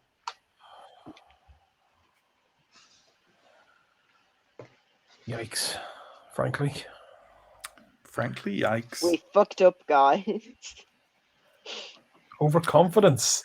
So, let's have the one attacking Anton, shall we? So, 2 defense rolls, please, at -3.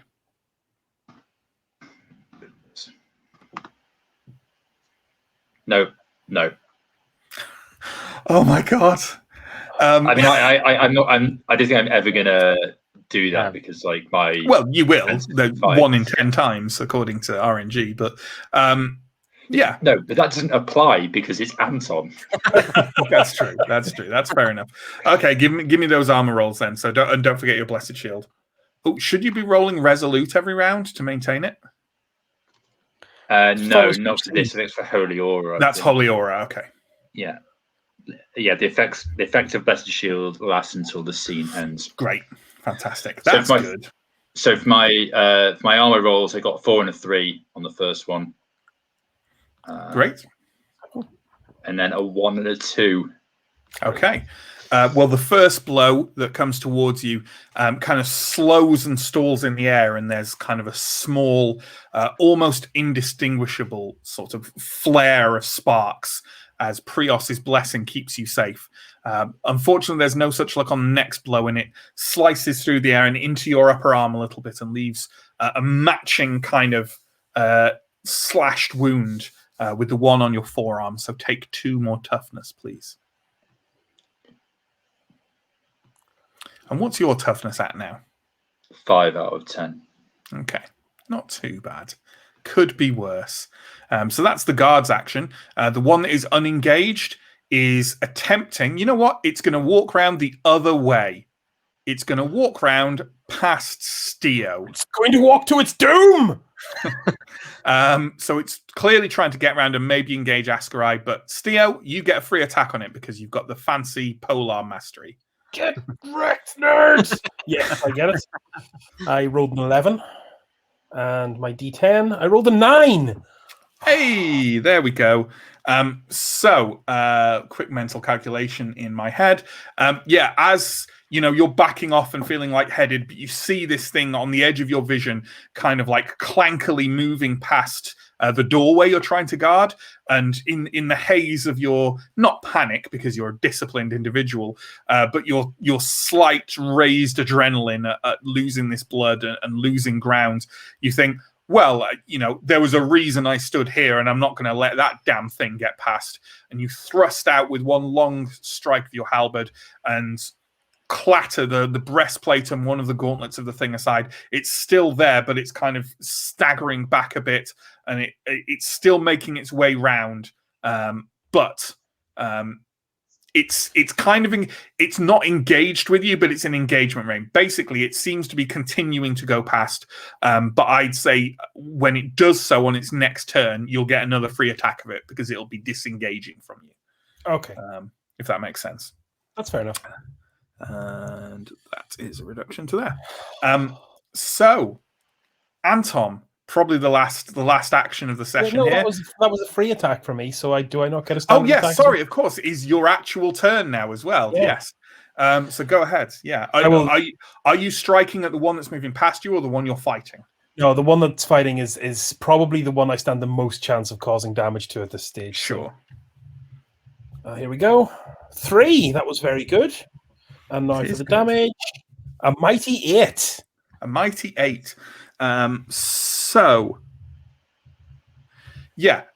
Fresh from your decent hit on the other one, you literally just slam the head of your halberd into the one moving past, and then swing the blade round, and it clatters through, kind of cleaves the helmet of the thing in half. They go scattering to the ground. It's still up and moving and functional, but you've dealt it certainly a mightier blow than you have before now in this fight. You feel like you're gaining a bit of ground again. Final fight. Effie just in the background. Steo. Anton, it's your go. Right, I'll do an attack, I think. That's fair enough. Sorry, try and do an attack. No, I rolled a 20. Oh God! Prios giveth, and Prios taketh away. So that's a fumbled hit, so it gets a free attack on you. No. Do you want to give us a defense roll at -3, please? God. No. Then do you want to give us an armor roll, please?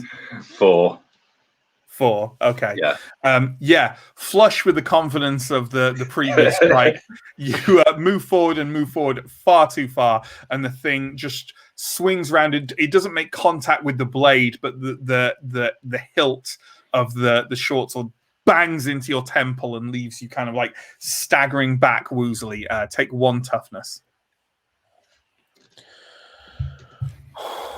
As for Erfons, he kind of pitches himself up into the air, and the silvered steel of his longsword slams through the glowing guard facing him and cuts it to the ground as the fire winks out of existence. So the NPC has dealt with his. I'm just saying. Yeah. So there we go. Not exactly a cliffhanger, but we're starting to run out of time, so we'll leave it there. If you've got any comments or questions, bang them in the comments, and we'll deal with them there. But thank you ever so much for watching. Thank you, of course, to the players. Thank you to John, who I have felt guilty for 2 hours over bringing on stream and admittedly jokingly berated for the start of the stream. So why doesn't John come on and we can all give John a round of non-sarcastic applause? Come on, John. I can see John shaking his head in the thing. John's shaking his head. And if John doesn't want to come on, there's absolutely nothing I can do about it. Yeah. I'm going to give you a little, yeah, you go, a little golf clap. There we go. Golf clap. You know, everyone makes mistakes, John. It's fine. But not twice in one series. No, to be fair, the last time the start was bungled was like episode 2. I think episode 2. Yeah. I've got a good track record. That's a fairly decent amount of time. You know, just because I berated you, John, doesn't mean you have to berate yourself. Come on now. Well, Steve is 13 episodes into Vampire, and he hasn't screwed up yet. Well, maybe you could sit down with Steve and take some notes. And if you want to watch superior stream managing, tune in on Vampire on Tuesdays at 8 o'clock. There we go. There's our plug. Vampire Tuesdays at 8. We've got a load of links down below. We've got social media, which is usually 10 Tails RP. We've got YouTube, where all our VODs are stored if you want to see the series up to date. We have a Patreon if you want to support us. Hey, if you want to support us, feel free to give us a subscribe here on Twitch. As well as ongoing Symbaroum, which is every Wednesday, and ongoing Vampire every Tuesday. We've got a one-off, like a longer one-shot thing that's coming up on Saturday, February the 6th. We'll be playing Alien, which is a Fria Ligan game based on the Alien franchise. And hey, we've got a stream manager debuting at that, haven't we, Chris? Hello, I'm going to be moving your windows around. Yeah, dangerous times when Chris is allowed to move windows. John will be playing in that as well, and we've got who else is playing in that? Steve, our stream manager on Vampire, is playing in that. Pierre is playing in it. Justin is playing in it, and we got a new player for you, and he might even be someone you might recognise from our old efforts over on ATCB Gaming. Who knows? You know, and his own channel as well. Yeah, so that's fun. Have we got any comments or questions or anything like that, John? Just no one's interested. You can probably block Matt. What? Just like take me off. Yeah. Yeah, that's right. Cool. All right. If there's no more comments or questions, thanks again, everyone, for watching and paying attention to our little adventures. And we'll see you next Wednesday for more Symbaroum and hopefully a happy resolution to this horrible, horrible conflict. Who knows? So dead. Who knows? Cool. All right. Thanks, folks. We'll see you next time. Goodbye.